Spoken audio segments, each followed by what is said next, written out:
Inaasahang mahigpit ang karera para sa ilang lokal at panlalawigang posisyon sa darating na eleksyon 2013.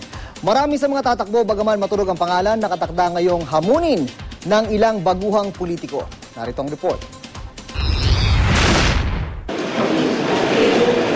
Gaya ng dati, isang battle royale ang aabangan sa labanang lokal sa eleksyon sa pagitan ng mga tatakbong mayor sa Pasay City.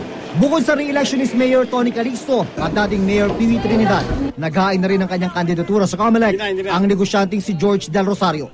Baguhan man sa pagtakbo, kumpleto ang lineup ni Del Rosario sa pagkakonsehal kasama ang kanyang katambal sa pagka-vice mayor na si Joji Claudio. Sa probinsya, ikinagulat ang pag-atras ni Luis Chavez Singson sa gubernatorial race sa Ilocos Sur. Kapalit niyang tatakbo sa pagkagobernador ang anak at kongresistang si Ryan Luis Singson. Katandem niya ang biyanang si incumbent Vice Governor D.V. Savellano. Makakatapat nila sina Tagudin Mayor Roque Versosa Jr.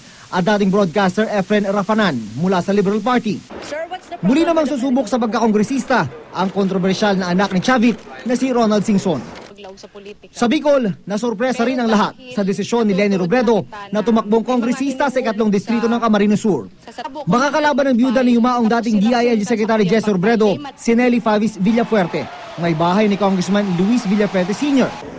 Sa Davao City, muling tatakbong mayor si Rodrigo Duterte na ngayon incumbent vice mayor.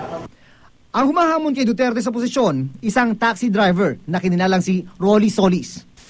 Sa Zamboanga City, tatakbo bilang alkalde ang dating nakabilanggong congressman na si Romeo Halosos. Makakatapat niya ang kasalukuyang mayor na si Celso Lobregat. Ilan pang kamag-anakan ni Halosos ang tatakbo rin.